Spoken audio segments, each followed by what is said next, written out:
Assalamualaikum warahmatullahi wabarakatuh. Alhamdulillah asbahna ala fitratil Islam wa kalimatil ikhlas wa ala din Nabi Muhammadin sallallahu alaihi wasallam wa ala millati abina Ibrahim hanifan wa ma kana minal musyrikin. Qala Allah Ta'ala fi kitabihil karim أعوذ بالله من الشيطان الرجيم بسم الله الرحمن الرحيم يا أيها الذين آمنوا حق تقاته ولا تموتن إلا وأنتم مسلمون. Hadirin jamaah salat subuh yang dirahmati Allah Subhanahu wa taala. Alhamdulillah pada pagi ini Allah Subhanahu wa taala masih memberikan rahmatnya, taufiknya kepada kita sehingga kita bisa mampu melaksanakan salah satu kewajiban kita sebagai hamba Allah Subhanahu wa taala, yaitu melaksanakan salat subuh secara berjamaah. Mudah-mudahan Allah Subhanahu wa taala mencatat untuk bekal kita menuju surga Allah Subhanahu wa taala.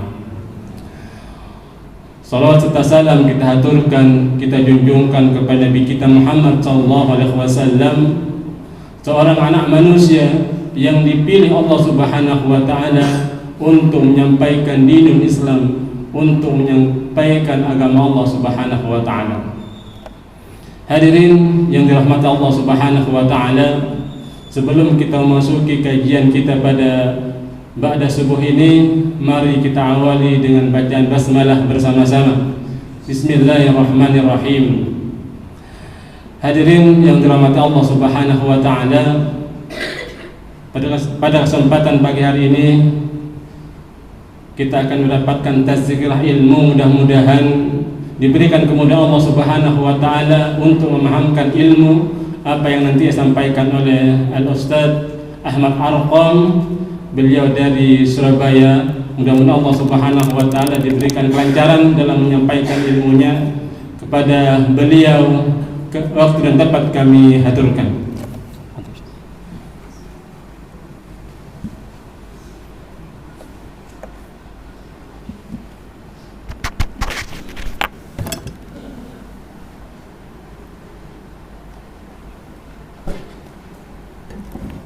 Bismillahirrahmanirrahim. Assalamualaikum warahmatullahi wabarakatuh. Alhamdulillahirabbil alamin. Alhamdulillahilladzi anzala as-sakinata fi qulubil mu'minina liyazdadu imanan ma'a imanihim. Asyhadu an la ilaha illallah wa asyhadu anna Muhammadan abduhu wa rasuluhu. Allahumma shalli ala Muhammad wa ala ali Muhammad. Qala Allah ta'ala fi kitabihil karim. A'udzu billahi minasy syaithanir rajim. Bismillahirrahmanirrahim. Ya ayyuhalladzina amanu hal adullukum ala tijaratin tunjikum min adzabin alim tu'minuna billahi wa rasulihi wa tujahiduna fi sabilillahi bi amwalikum wa anfusikum dzalikum khairul lakum in kuntum ta'lamun. Shadaqallahul adzim. Jamaah salat subuh Masjid An-Nur yang dirahmati Allah Subhanahu wa taala, kita bersyukur kepada Allah karena kita mendapatkan manfaat dan keberkahan dari perjuangan para ulama yang alhamdulillah telah Allah takdirkan Nusantara yang kita cintai, Indonesia ini, menjadi negeri yang kita akhirnya bisa mewarisi dan memeluk agama Allah Subhanahu wa taala. Pada tahun 1401 jamaah Rasulullah, salah satu pemimpin umat Islam, Sultan Murad I atau Sultan Murad II, memberangkatkan 9 ulama yang kemudian ahli sejarah menyebutnya dengan Wali Songo generasi pertama. Hadir sekali.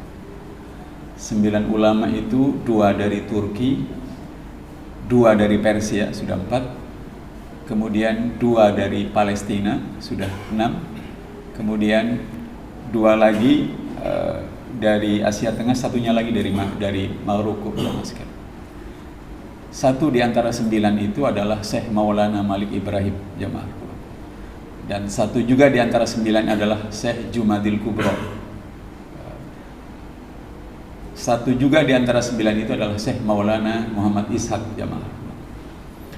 Ketika Syekh Maulana Malik Ibrahim itu sampai di Gresik, mereka bersembilan itu diberangkatkan dengan sebuah kapal besar atas biaya pemimpin umat Islam yang ada di Turki waktu itu, dengan sebuah kapal besar, dan baru sampai di Nusantara pada tahun 1404, 3 tahun mereka berlayar. Maka sekarang kita merasa kalau Allah menyebut dalam surat 61 yang tadi saya sebutkan, wahai orang-orang yang beriman, hal adullukum ala tijaratin tunjikum min adzabin alim, maukah aku tunjukkan kepada kalian sebuah perniagaan yang akan bisa menyelamatkan kalian dari siksa yang pedih, kata Allah. Allah minta kita beriman kepadanya, kepada Rasulnya, dan berjuang dengan harta dan jiwa kita.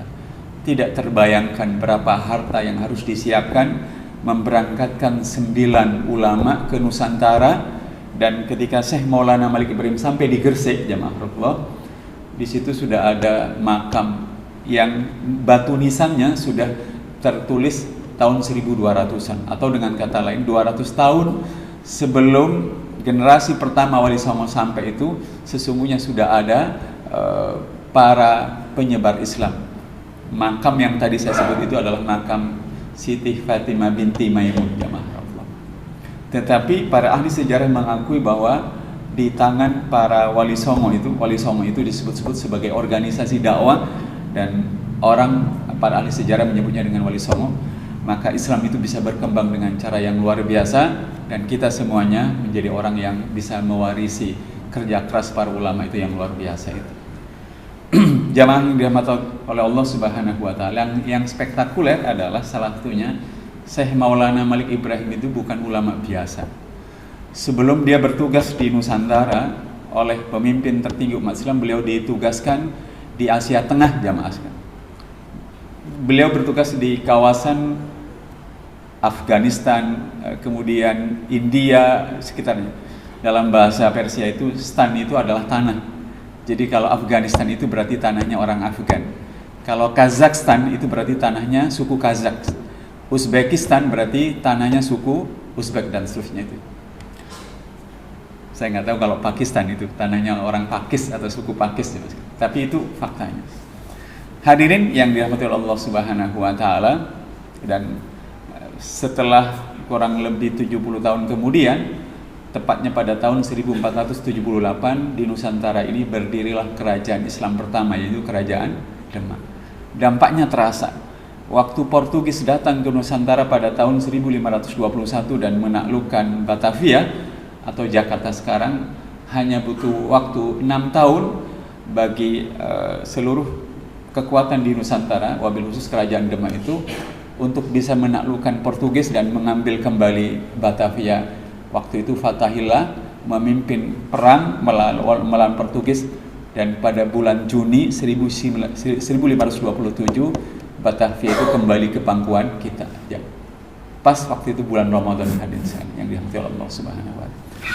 Saya sengaja menyampaikan data itu di awal agar kita ini bersyukur pada Allah Subhanahu wa taala atas kerja keras para penyampai agama Allah Subhanahu wa taala, dan kita sekarang bisa menikmati Islam yang kita rasakan di negeri yang kita cintai jamaah.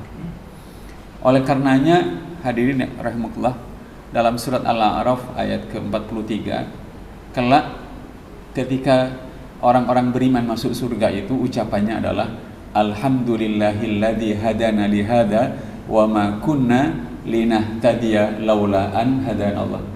Kalimat ini sering didengar oleh kita pada saat kita mendengar khutbah Jumat, tabligh, dakwah. Itu adalah kalimat ucapannya penduduk surga. Begitu mereka masuk ke dalam surga, mereka berterima kasih kepada Allah dengan mengatakan alhamdulillahilladzi hadana li hadza. Segala puji bagi Allah yang telah menunjuki kami ke dalam surga ini. Seandainya Allah tidak menunjuki kami, kami tidak akan pernah mendapatkan petunjuk. Jamaah yang dirahmati Allah Subhanahu wa taala, saya ingin mengajak jamaah berpikir ke depan. Kalau data-data yang lalu saya sampaikan itu adalah data masa lalu yang membuat kita bangga dan bersyukur, Karena negeri Indonesia ini sama seperti kurang lebih sekitar 22 atau sampai 24 negara Eropa digabung jadi satu, ya jadilah Nusantara. Inggris tambah Prancis, Spanyol, Portugis, coba lihat saja peta Eropa itu. Kalau dibandingkan luasan negeri Indonesia, negara kita ini sangat luar biasa, jamaah.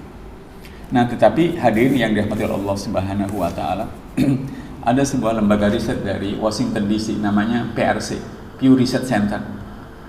Lembaga ini pada tahun 2015 itu datanya dimuat di salah satu majalah terkemuka di Indonesia, yaitu majalah Gatra. Ada majalah Tempo, ada majalah Gatra, dua majalah yang banyak peminatnya di negeri ini. Pada tahun 2015, jamaah rahmatullah, PRC ini mempublikasikan sebuah hasil riset yang hasil risetnya itu bertajuk atau berjudul Prospek Pemeluk Agama Dunia pada tahun 2100 atau 77 tahun dari sekarang. Kemungkinan besar kita sudah tidak ada, ya Mas. Kalau ada, adalah anak-anak atau cucu kita.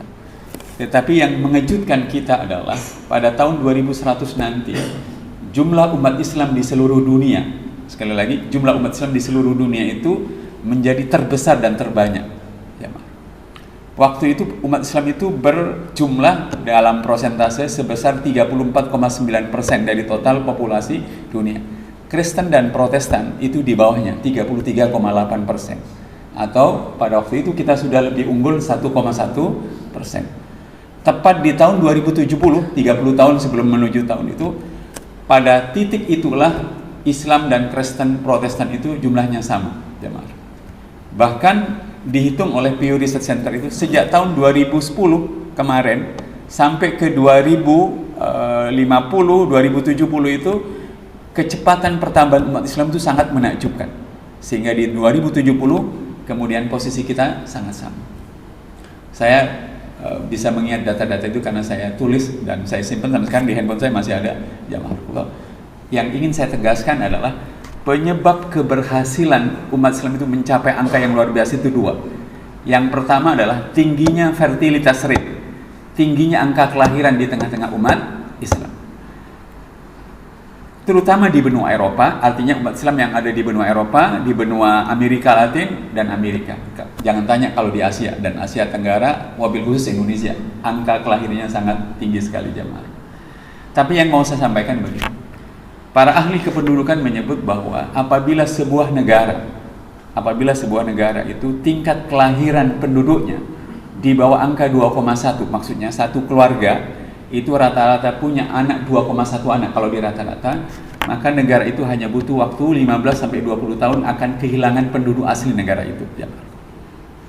Perancis misalnya, Perancis itu fertilitas rate-nya, angka kelahiran keluarga Perancis itu 1,8. Sementara keluarga Prancis yang suami istrinya itu imigran dari Aljazair, Maroko dan segala macam dan menjadi penduduk Prancis, angka kelahiran mereka itu 8,1. Jadi pada saat Piala Dunia 2022, 2018, kalau kita lihat timnas Prancis itu semakin banyak dihuni pemain-pemain dengan nama Islam. Tidak hanya Prancis, Belanda, Swiss, kemudian banyak negara-negara semakin begitu. Kenapa Islam bisa angkanya luar biasa? Karena pertambahannya yang sangat menakjubkan. Bahkan sebuah berita datang dari Palestina, sekedar tambahan saja. Gaza itu, kota Gaza, pada saat diserang Israel, ini kejadiannya di tahun 2008. Desember 2008 diserang oleh Israel pada 2 pekan. Lalu pada 2009 Januari, TV One itu melakukan wawancara dengan Dr. Samir Abu Zuhair. Dia adalah staf ahli Perdana Menteri Ismail Haniyeh. Diundang dan waktu itu salah satu reporternya adalah Tina Talisa, jamaah sekalian. Nah, saya masih ingat karena saya merekamnya di TV One itu. Kata reporter TV One, berapa jumlah korban selama 2 pekan Israel itu menyerang Gaza? Kata dia, jumlah yang mati itu 1.350 manusia. Jumlah yang mati. Tapi pada saat yang sama, pada saat perang Dar itu, jumlah bayi yang lahir dari rahim wanita Gaza itu jumlahnya 3.150. innama amruhu idza arada syai'an ayyakula lahu kun fayakun. Allah membuka mata dan kesadaran kita bahwa mereka bisa menjadi salah satu tanda kebesaran Allah Subhanahu wa taala, bahwa Allah bisa terus melahirkan umatnya dari rahim orang-orang muslimah itu jamaah. Bahkan Dr. Samir Abu Zuhairi sendiri mengatakan, bahkan istri saya itu melahirkan dengan kembar 5 sekaligus pada waktu melahirkan. Jadi kelahiran pertama lahir anak satu lalu 3 ya, luar biasa. Saya kembali pada hal yang kenapa dakwah itu berhasil. Satu tadi fertilitas. Nah, yang kedua ini yang akan menjadi bahasan kita soal dakwah, karena keberhasilan dakwah Islam. Karena keberhasilan dakwah Islam. Nah, jamaah yang dirahmati oleh Allah Subhanahu wa taala, saya ingin mengajak hadirin yang dirahmati oleh Allah Subhanahu wa taala merenung, apakah sekarang kita juga menjadi faktor di mana orang itu tertarik dengan Islam itu karena kita menjadi orang yang menjadi representasi dari Islam. Orang tertarik ke dalam masjid, membaca agama, membaca Islam dan segala macam karena dakwah yang kita sampaikan. Tidak selalu dakwah itu harus dengan dengan ceramah dan segala macam. Bisa jadi dengan perbuatan kita, bisa jadi dengan acara yang kita kelola dan segala macam, jamaah yang dirahmati Allah Subhanahu wa taala. Oleh karenanya, mari kita renungkan apa yang ditulis oleh Imam Qurtubi. Imam Qurtubi itu seorang ulama tafsir yang lahir pada tahun 1214 dan meninggal pada tahun 1273. Saya ingin mengajak jamaah sekalian merenung di tahun-tahun itu. Beliau lahir di tahun 2014. Sementara Baghdad, ibu kota kekhalifahan Islam itu dihabisi oleh Mongol pada tahun 1258. Bukan hanya manusianya dibantai, tetapi seluruh karya intelektual kaum muslimin yang ada di Baghdad itu dihabisi semuanya. Tapi Allah menakdirkan lain. 1214 berarti hampir 30 tahun sebelum 1258, Allah menakdirkan lahir seorang ulama di bumi Andalusia, di Spanyol, di Cordoba, seorang ulama tafsir yaitu Imam Qurtubi, yang membuat kita tidak kehilangan warisan kekayaan Islam. Walaupun kitab sucinya dibakar, karya-karyanya dibakar, tapi kita masih memiliki banyak orang, bahkan ribuan orang-orang yang menghafal Al-Quranul Karim, jamaah. Nah, apa hubungannya dengan penjelasan tentang dakwah itu? Imam Qurtubi itu dalam tafsir Qurtubi itu kalau kita beli, kira-kira kalau saya pakai tangan itu segini ya, sekian jilid terjemahan bahasa Indonesia. Bahasa Arabnya juga segini, luar. Nah, jamaah yang dirahmati Allah Subhanahu wa taala, mari kita buka surat ke-74. Dan ini berguna buat kita. Dalam surat ke-74 Allah berfirman tentang apa yang mesti dilakukan oleh Rasulullah dalam berdakwah, dan apa juga yang mesti kita lakukan ketika kita ingin menjadi bagian di mana istri, anak, tetangga, sahabat, keluarga besar itu bisa tersentuh dengan keberadaan kita.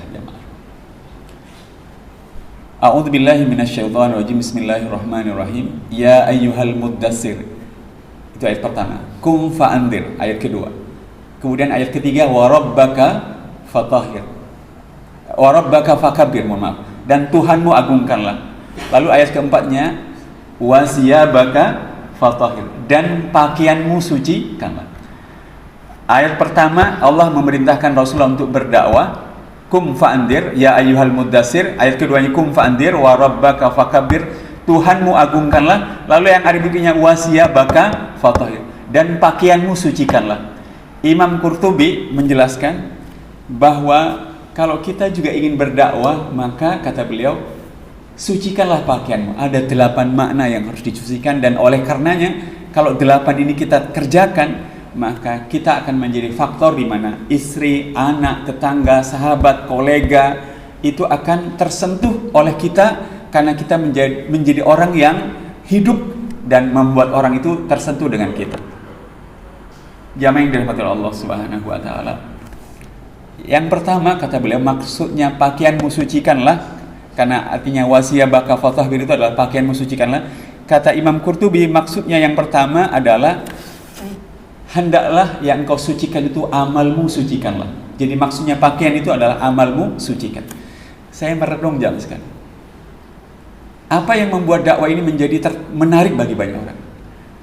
Kata ulama salaf kita begini, man qalla sidquhu qalla sadiquhu. Barang siapa yang sedikit bisa membuktikan ucapannya ke dalam tindakannya, sedikitlah orang yang hormat dan respek pada dia. Mohon maaf, misalnya saya diundang oleh panitia Ustadz Arkom nanti ceramah subuh, habis subuh saya baru datang setengah jam setelah jam sholat subuh. Walaupun alasannya bisa saya sampaikan, ban kami gembos, kemudian kami susah untuk itu. Jamaah mungkin memaafkan saya, tetapi dalam hati kecil jamaah tidak bisa dibenarkan keterlambatan seorang guru, ustadz dan segala macam. Begitu kita menjadi seorang ayah, seorang guru, seorang apapun yang amal dan perbuatan kita selalu bisa membuktikan ucapan-ucapan kita, maka orang itu akan sangat respek dan tertarik kepada kita. Saya sekolah di SMA 1 Sumeneb jamaah. Kita semuanya waktu SMP SMA kalau hari Senin kan upacara bendera, ya kan? Dan guru-guru kita itu kalau hari Senin itu sampai masuk ke dalam kelas menghalau siswa itu ke lapangan upacara bendera, ya kan? Saya punya guru namanya Pak Subhan, guru agama. Beliau ini kalau menghalau siswa nggak pakai marah-marah, tidak pakai penggaris, enggak, cukup berdiri di pintu ruang guru, jaraknya dengan kelas saya itu kurang lebih sekitar 20 meter. Beliau tersenyum saja. Senyumnya itu kekuatannya dahsyat, bisa mengeluarkan anak-anak itu dari dalam kelas dan masuk ke tempat upacara bendera. Bisa tidak seorang ayah ketika membangunkan salat subuh nggak perlu ayo bangun, cukup berdiri di pintu ruangan tidur anak kita, senyum saja, dia iya ya saya mau salat, dia mau selalu gitu. Jadi saya baru menyadari kenapa dakwah ini bisa luar biasa berkembang, karena para salafus saleh kita itu amalnya begitu dilihat membuat kita ini langsung tersentuh, terpengaruh dan tergugah. Dan dalam sebuah hadis yang oleh Syekh Al-Albani hadis ini disahihkan, Rasulullah menyebut tiga ciri orang yang terbaik. Kata Nabi begini, khiyarukum man dzakarakum billahi ru'yatu. Sebaik-baik kalian adalah orang yang apabila kalian melihat dia itu mengingatkan kalian pada Allah Subhanahu wa taala. Di Madinah ada seorang tabi'in yang begitu cirinya, yaitu Hasan Basri. Hasan Basri ini orangnya ganteng luar biasa dan orangnya begitu bertakwa kepada Allah Subhanahu wa taala. Kalau dia lewat di pasar Madinah, jemaah, itu orang-orang yang sedang transaksi dagang berhenti ngelihat orang yang bernama Hasan Basri itu. Karena dia orangnya ganteng dan bertakwa. Kita ini tidak ganteng dan tidak bertakwa. Makanya begitu kita lewat di depan siapapun orang tidak tertarik dengan kita, jemaah. Lalu kata Rasulullah yang kedua, wazada fi amalikum mantiku. Dan kalau dia berbicara, tadi yang pertama dilihat, kalau dia berbicara, apa yang dibicarakan itu menyemangati kalian untuk berbuat sesuatu. Kita ini selepas acara ini ngobrol di warkop atau ngobrol mana, orang-orang di sekitar kita itu satu, kalau dia ngobrol bikin kita susah, karena dia ngobrol hutangnya, anaknya yang susah, kerjaannya yang tidak beres, bikin kita susah. Besok ketemu lagi bikin kita susah karena yang diobrolkan hal-hal yang sama. Ada yang berikutnya, orang yang kalau ngobrol dengan kita tidak bikin kita susah, tidak bikin kita senang, karena yang dibicarakan makanan, skor sepak bola, sinetron dan segala macam. Tapi ada orang yang kalau berbicara dengan kita, begitu dia berbicara, tiba-tiba kita ingin belajar dan baca buku. Kalau dia berbicara, tiba-tiba kita ingin tahajud di malam hari. Kalau dia berbicara, tiba-tiba kita ingin sholat tepat waktu. Kenapa? Apa yang dibicarakan itu terbukti dalam tindakan-tindakan sehari-hari. Saya tidak perlu ngambil contoh yang sahabat. Saya tinggal di Sidoarjo agak lama, di Tropodo. Rumah yang saya tempati itu saya renovasi sekian bulan. Nah, saya sholat di perumahan samping. Musola namanya Musola An-Nur, masih ingat saya. Nah, setiap sholat duhur dan asar, saya selalu dikejutkan oleh 3 orang yang pas adzan, 3 orang sudah di situ. Satu pemulung, yang kedua orang jual air geledekan itu yang pakai itu, dan yang ketiga orang yang jual kebutuhan rumah tangga pakai sepeda itu, ember, canting dan segala macam.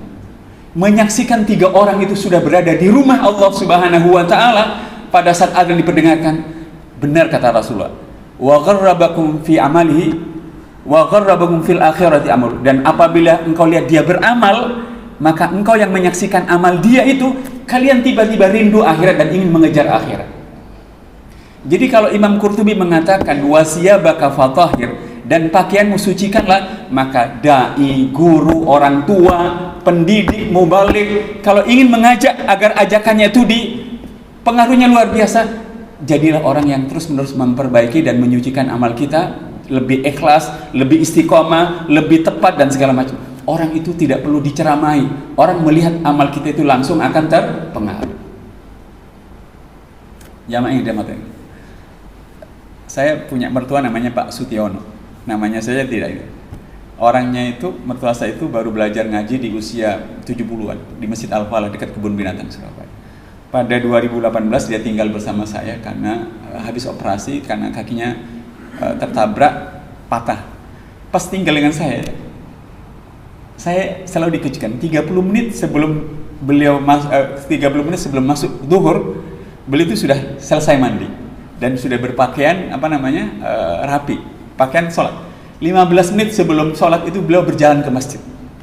Saya menyaksikan mertua saya, bukan ahli agama, bukan penceramah, belajar agama di waktu tua itu, menyaksikan seorang tua yang begitu. Saya jadi tergetar. Kata Rasul, orang yang terbaik di antara kalian adalah apabila kalian lihat dia beramal, amal dia itu membuat kalian itu ingat akhirat, ingin mengejar akhirat dan segala macam. Pertanyaannya adalah, apakah kalau kita keluar dari Masjid An-Nur ini, jamaah, kemudian anak, istri, teman di kantor melihat melihat amal kita, orang langsung ingin baca buku, ingin baca Al-Quran, ingin puasa, tahajud, dan itu kita sendiri yang bisa menjawab. Tetapi kata Imam Qurtubi, wasiyabaka fatahhir, maksudnya yang pertama, dan pakaianmu sucikanlah adalah amalmu sucikan. Jamaah, kalau diingat-ingat, amalmu sucikan itu sucikanlah dari riya. Karena Allah misalnya melarang, janganlah engkau iringi sedekahmu dengan kata-kata yang menyakiti orang yang diinginkan. Jamaah yang dirahmati Allah Subhanahu. Mari kita dalami lebih dalam betapa dahsyatnya amal itu kalau disaksikan orang, di mana amal itu ikhlas, amal itu punya daya pengaruh yang luar biasa. Profesor Dr. Hamka dalam Tafsir Al-Azhar ketika menafsirkan surat ketiga ayat 92, bisa dibuka surat ketiga itu juz keempat. A'udzubillahi minasyaitonirrajim. Bismillahirrahmanirrahim. Lan tanalul birra hatta tunfiqu mimma tuhibbun. Kalian tidak akan mencapai kebaikan yang tinggi kalau kalian belum bisa berinfak dengan sebagian yang kalian cintai. Nah, Profesor Dr. Hamka mencantumkan peristiwa sejarah ini. Kita bisa merenung luar biasa. Jadi kata Profesor Hamka, di siang hari di kota Madinah, seorang dermawannya kota Madinah namanya Abdullah bin Ja'far merasa dirinya kalah dermawan. Karena siang itu dia menyaksikan kedermawanan dari orang yang menurut dia jauh lebih dermawan. Siapa dia? Seorang penjaga kebun kurma budak hitam. Apa yang beliau saksikan? Budak hitam ini, jamaah Rasulullah, siang itu mendapatkan 3 potong roti sebagai jatah makan siangnya. Dan begitu roti itu tidak dimakan, tiba-tiba datanglah ke hadapannya seekor anjing. Dan anjing itu menjulur-julurkan lidahnya tanda lapar. Menyaksikan anjing itu yang lapar, budak hitam yang muslim ini tidak jadi memakannya. Roti itu diberikan kepada anjing dan anjing itu pergi.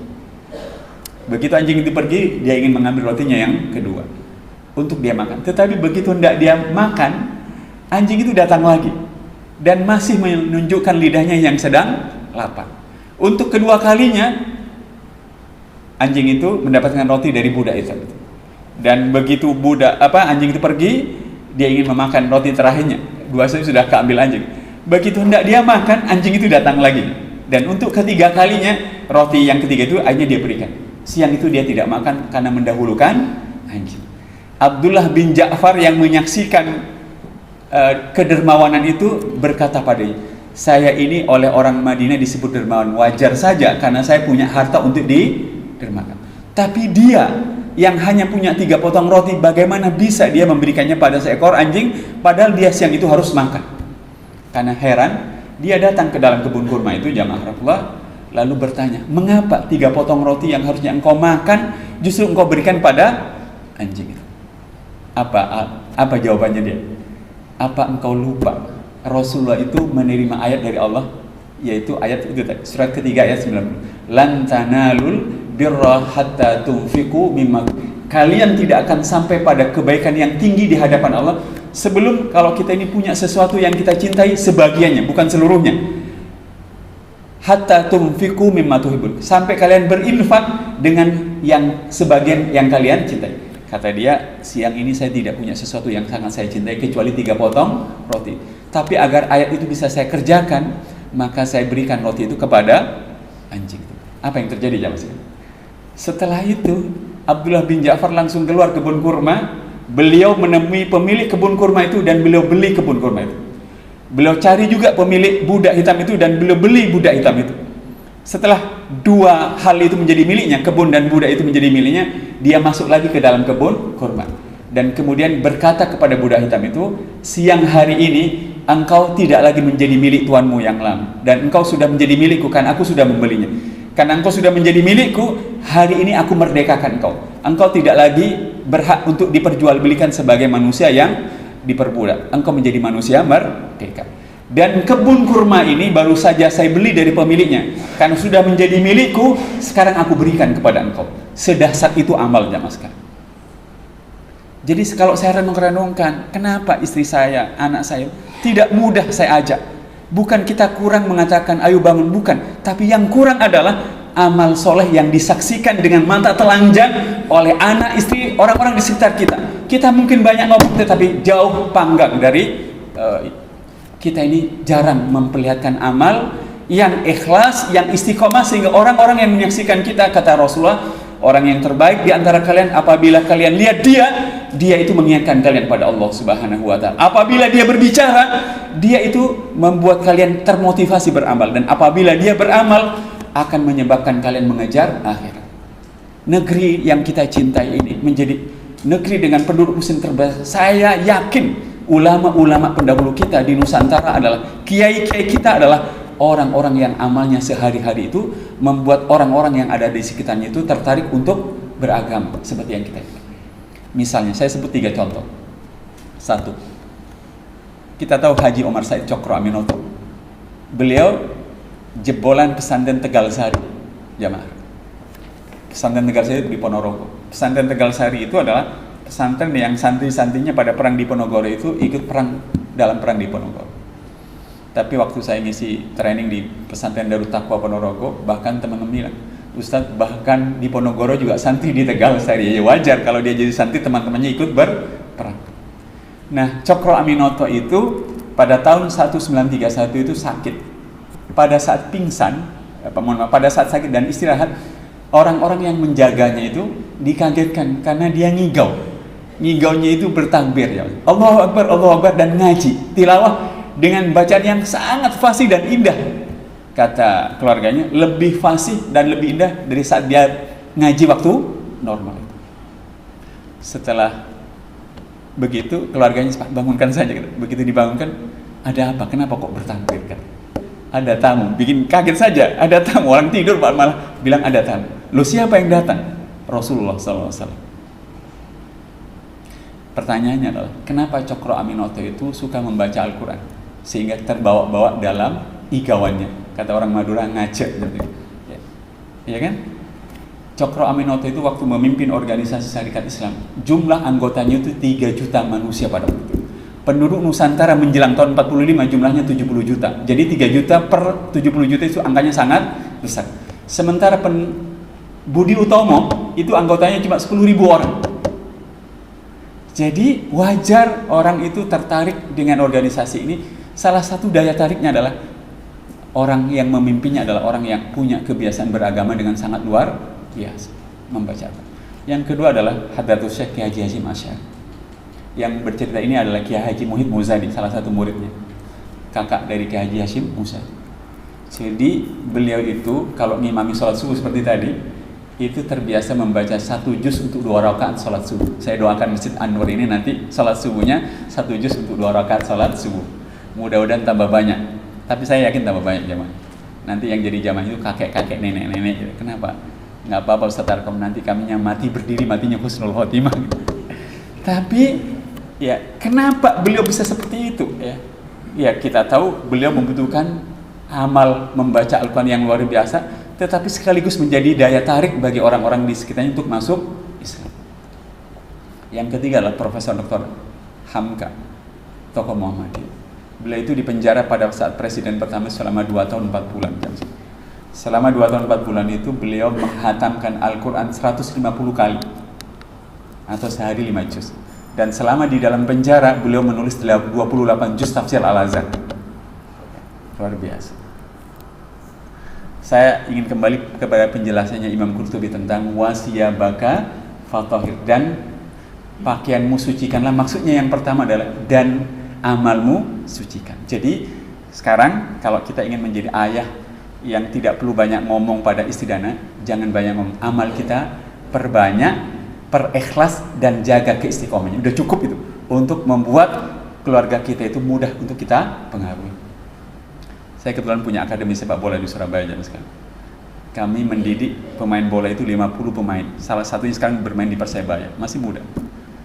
Sebagai pemilik akademi, saya itu kalau datang ke lapangan, teman-teman pelatih, ayo Ustaz, ngasih briefing. Kalau saya briefing itu tidak seperti ini. Saya tidak mungkin di lapangan, Assalamualaikum warahmatullahi wabarakatuh, innalhamdah.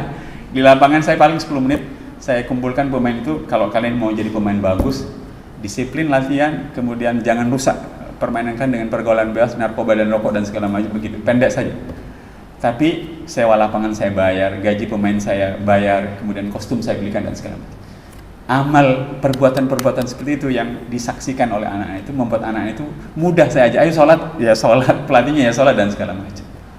Jadi saya merenung, kenapa kita ini tidak bisa mempengaruhi keluarga, tetangga kanan kiri kita itu? Mungkin kalau menggunakan penjelasan Imam Qurtubi, amal yang kita kerjakan itu tidak kita sucikan dari riya, tidak kita sucikan dari disombong-sombongkan, dan bahkan sudah tidak ikhlas dan segala macam. Gak banyak lagi, wajar kalau orang kemudian tidak tertarik dengan dakwah kita.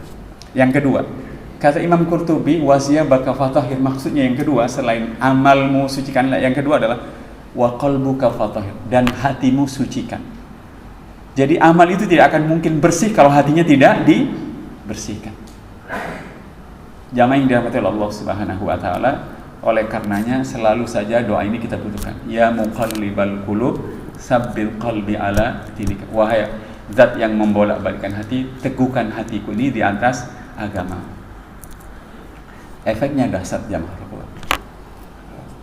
Pada saat perang Hunain itu, sahabat itu untuk pertama kalinya berperang dengan jumlah yang lebih besar dari lawannya. Itu pertama kali. Dan karena sebelum-sebelumnya itu jumlahnya selalu lebih sedikit, menang. Nah, kali ini jumlahnya lebih, pasti mereka menang.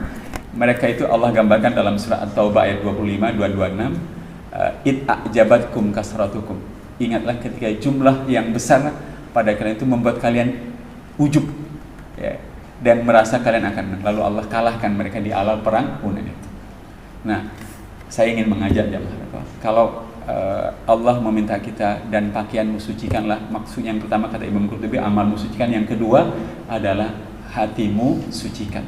Mari kita sucikan, karena dengan menyucikan hati insya Allah amal kita itu menjadi lebih baik dan lebih bagus. Hati disucikan itu dengan apa? Dengan berzikir kepada Allah Subhanahu wa ta'ala. Yang ketiga kata Imam Qurtubi, maksudnya pakaianmu sucikan adalah wa nafsuka fatahir, dan jiwamu sucikan. Para ulama membedakan antara qalbu dan nafs. Jiwa manusia itu ada 3 dinamakan. Pertama, nafsu amalun bisu, jiwa yang senantiasa mengajak kepada yang buruk. Yang kedua, nafsul lawamah, jiwa yang senantiasa menyesal karena tahu dia baik, sesuatu baik, tapi kebaikan itu tidak dikerjakan secara maksimal. Dia menyesal. Yang kedua, tahu bahwa dosa itu tidak benar, merusak, tapi belum bisa meninggalkannya secara optimal. Itu jiwa lawamah. Dan yang ketiga lah jiwa atau nafsu mutmainnah, jiwa yang tenang. Nah, kalau kita bisa memperbaiki jiwa kita dari amaratun bisu ke lawam sampai mutmainnah, biasanya kelihatan pada orang yang memperbaiki itu. Dia kelihatan tenang, kelihatan ekspresi wajahnya. Dan Profesor Dr. Hamka dalam tafsir Al-Azhar mengatakan begini, inna lil muhsinina nuran fil qalbi. Sesungguhnya bagi orang-orang yang beriman dan bertakwa dan banyak berbuat kebaikan, Allah beri nur ke dalam hati. Yang kedua, wadiya'an fil wajhi, dan wajahnya itu bercahaya. Karena nur dalam hati itu membuat ekspresi wajahnya menjadi ikhlas, tulus, penuh penghargaan kepada orang lain. Kemudian yang ketiga, wasa'atan fil rizki, rezekinya diluaskan. Dan yang keempat, wa mahabbatan fi qulubin nas, dan Allah menjadikan hati manusia di sekitarnya mencintai dia. Mudah-mudahan jamaah kita ini walaupun sebagai ayah, sebagai ketua RT, ketua RW ada di depan dan orang sehari-hari tahu amal kita, kita mesti ngajak, mudah-mudahan hati kita ini kita sucikan. Kenapa? Bahayanya amal itu bisa terancam tidak ada harganya di hadapan Allah Subhanahu wa taala kalau hati ini niatnya tidak karena Allah Subhanahu wa taala. Hadirin, Rasulullah kan pernah menyampaikan tiga orang yang masuk neraka itu, yang satu orang belajar Al-Quran hanya gara-gara ingin disebut sebagai orang pintar, pandai. Yang kedua orang yang berperang tetapi hatinya itu niatnya ingin disebut sebagai pemberani. Dan yang ketiga orang yang berderma, yang niatnya ingin disebut sebagai derma. Padahal tiga-tiganya dibutuhkan kan? Siapa yang tidak membutuhkan orang yang hafal Quran, imam, hidup dengan Quran? Siapa yang tidak membutuhkan pejuang di jalan Allah Subhanahu wa taala? Siapa yang tidak membutuhkan orang yang suka berderma? Tetapi kalau tiga pekerjaan itu, tiga amal itu hatinya tidak ikhlas karena Allah Subhanahu wa taala, maka tidak akan ada harganya di hadapan Allah. Tapi tiga hal itu dibutuhkan untuk memperbaiki umat. Orang yang ngerti Al-Quran, membaca, mengimami, hidup dengan Quran itu dibutuhkan agar umat itu hidup dengan. Orang yang berderma dengan hartanya itu butuh menolong fakir miskin, mahasiswa yang butuh dibantu, kemudian siapapun yang masjid yang perlu dibangun. Tetapi kalau yang berderma itu riya, tidak tulus, ya menjadi sesuatu yang tidak bagus. Orang yang berjuang juga sangat dibutuhkan. Tetapi kalau niatnya mereka ingin disebut pemberani, disebut pahlawan dan segala macam, pasti kita akan kecewa jamaah. Suruh kita jam berapa jam sekarang? 26.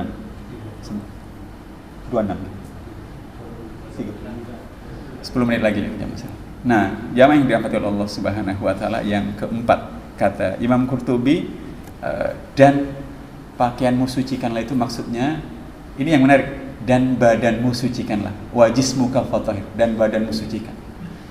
Hadirin jangan tersinggung. Dalam kitab Raudatul Muhibbin karya Ibnu Qayyim Al-Jauziyah, Raudatul Muhibbin itu diterjemahkan dengan taman orang-orang yang jatuh cinta. Kata Ali bin Abi Thalib seperti itu, sudah menjadi takdir Allah, seluruh rasul itu Allah pilih dari laki-laki yang semuanya berwajah ganteng. Gitu. Jadi kalau jenengan tidak ganteng nggak nyunah gitu. Tapi saya ingin mengatakan kegantengan dan postur fisik Rasulullah yang luar biasa itu menyebabkan daya tarik dakwahnya luar biasa. Dalam kitab Ar-Rasul kayak Said Hawa itu ada beberapa riwayat yang menyebutkan bagaimana fisik Rasulullah SAW. Fisik Nabi itu ideal sekali ya. Jadi lehernya kokoh, kemudian dadanya bidang dan segala macam. Jamaah yang didapat oleh Allah Subhanahu wa taala. Mohon maaf kalau tadi kita sholat shaf itu kadang-kadang kita enak sekali, kadang-kadang gini pakai minyak kasturi yang saya itu Kenzo ya, gitu. Tapi kadang-kadang tidak enak sekali karena bau mulut di kanan kiri kita itu membuat kita terganggu kehusukan gitu. Oleh karenanya saya nitip satu, sebagai ayah kalau bisa jangan sampai bau badan kita itu ketahuan oleh istri dan gitu. Pastikan bau badan kita itu enak buat istri dan anak kita, apalagi teman-teman. Yang kedua, bau mulut jauh sekali. Itu hal-hal kecil tetapi dampaknya luar biasa ya. Kalau kita ingin berdakwah tidak perlu pakai ngomong, ayo melalui perbuatan, maka badan kita sucikan, bersihkan. Tadi saya kesini itu sampai bawa setrika. Kenapa? Saya cek celana saya tidak bagus, makanya mau setrika, tapi kok begitu dipakai sudah bagus, nggak jadi saya setrika. Jadi saya itu biasa bawa sisir. Yang kedua, ini permennya saya bawa permen, jangan sekian, ini permen saya. Agar karena saya ngajar ya, guru ya kan. Jadi kalau ngomong itu saya tidak ingin orang itu mencium bau mulut saya, nggak bagus. Termasuk bau badan dan segala macam. Orang itu respect pada badan yang sehat, bersih ya, dan seterusnya. Gitu. Makanya sebagian orang itu nyindir para takmir. Kalau masjid-masjid itu toiletnya bagus, mungkin orang akan banyak datang ke masjid. Toiletnya itu, kita kan sering datang ke masjid kan, toiletnya itu rasanya itu nano kan. Nah, Ada masjid yang begitu kita datang sangat menyenangkan. Toiletnya, soal badan. Yang kelima, jamaah, kata Imam Al-Qurtubi dalam tafsir Qurtubi, yang dimaksud dengan pakaianmu sucikanlah, wa ahluka fatahhir, dan keluargamu sucikan. Saya merenung. Ahli sejarah itu mengatakan Nabi nasabnya, ayah ibunya sampai ke Nabi Ibrahim itu tidak ada cacatnya. Jadi tidak ditemukan nasab beliau sampai ke Nabi Ibrahim itu yang bisa dicela. Kalau saya datang ke sini, Adin mungkin siapa sih Ahmad Arqam itu? Cari di Google. Oh, Ahmad Arqam itu A, B, C, keluarganya begini. Begitu ketahuan keluarga saya tidak benar, langsung orang tidak respect. Itu biasa. Kalau ada di antara kita, ini pengalaman, maaf. Hadirin tahu kan Gang Dolis di Surabaya itu kawasan prostitusi terbesar bukan di Surabaya, bahkan di Asia Tenggara. Tapi tidak banyak orang tahu bahwa kawasan prostitusi yang lain itu Tandes namanya. Di Tandes itu agak ke barat, tadi malam saya lihat itu kawasan itu menjadi bersih sebelum Doli itu ditutup oleh Bu Risma. Nah, kenapa di Tandes itu bersih? Karena jasa seorang putra daerah itu. Jadi ada anak muda asli daerah Tandes itu, daerah situ yang SMP, SMA, kuliahnya di IAIN. Setelah lulus kembali ke situ dan dia berdakwah di situ. Dakwahnya luar biasa. Cara dia mengumpulkan wanita-wanita pekerja seks komersial itu, dia nyetel film Roma Irama. Dikumpulkan. Orang pada nonton, cuma dia minta satu saja setelah nonton. Tolong anak-anak ibu-ibu, tolong berikan kepada saya untuk saya didik dengan Al-Quran. Dan kawan-kawan wartawan Japos mengatakan sebelum Gang Doli itu ditutup, tadinya itu hampir 90% kawasan itu rumah dipakai kegiatan tidak benar, sekarang sudah menyisakan, sudah tinggal 10%. Sekarang itu maksudnya sekian 10 tahun yang lalu, tinggal 10%. Kenapa? Jasa dia. Apakah dia banyak ngomong? Mungkin saja, tetapi orang akan melihat keluarga dia. Jadi kanan kiri kita ini akan menjadi baik. Salah satunya adalah keluarga kita itu menjadi faktor di mana orang akan melihat, oh keluarganya bagus, anaknya bagus, neneknya bagus. Nah, mudah-mudahan kita ditakdirkan oleh Allah bisa diberi kekuatan, sabar, merawat ayah dan ibu kita, adik-adik kita, paman kita, agar keluarga itu menjadi keluarga yang baik. Kalau baik keluarga itu akan menjadi faktor yang akan mempengaruhi orang-orang di sekitar kita. Jamaah rahmatullah, mohon maaf atas kurang dan lebihnya. Kita sudah masuk waktu syuruk. Semoga apa yang saya sampaikan bermanfaat buat kita, dan apa yang disampaikan oleh Imam Qurtubi dalam tafsir Qurtubinya itu tentang wasiyah bakal fatahir membuat kita tahu berdakwah itu, kata beliau, salah satu syaratnya adalah sucikanlah amal, yang kedua hati, yang ketiga jiwa, yang keempat badan, yang kelima adalah keluarga. Ada dua yang terakhir, tapi mudah-mudahan 5 hal yang tadi saya sampaikan bermanfaat buat kita semua.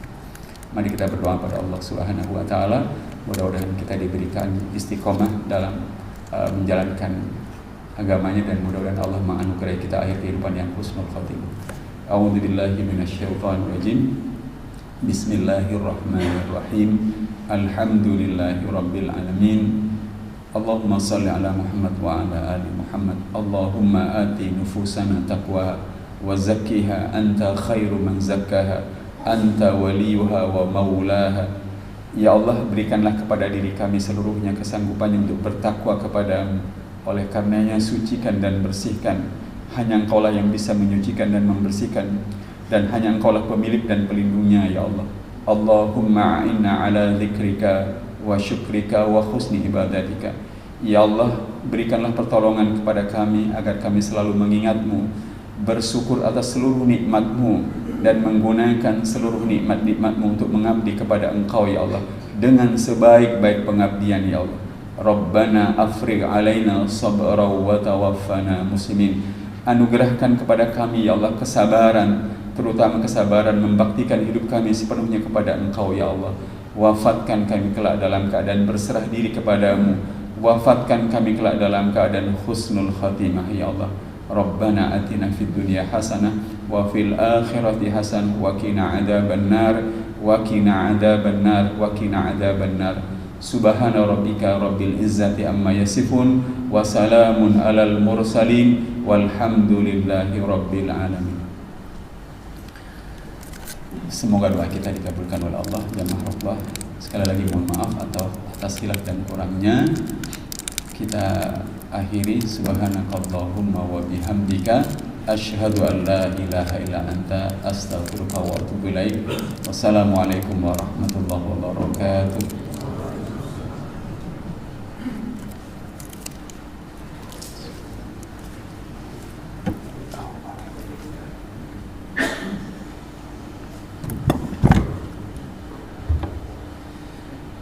Baik, alhamdulillah, jazakumullah khairan kepada Ustaz Ahmad Arqa yang telah menyampaikan ilmunya kepada kita. Mudah-mudahan setelah kita pulang dari Masjid An-Nur ini kita bisa lebih memperbaiki kualitas amal kita.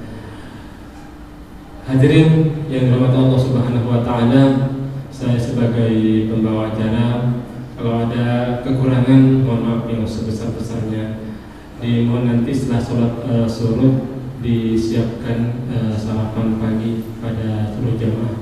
Mungkin itu yang saya dapat sampaikan. Akhir kalam, assalamualaikum warahmatullahi wabarakatuh.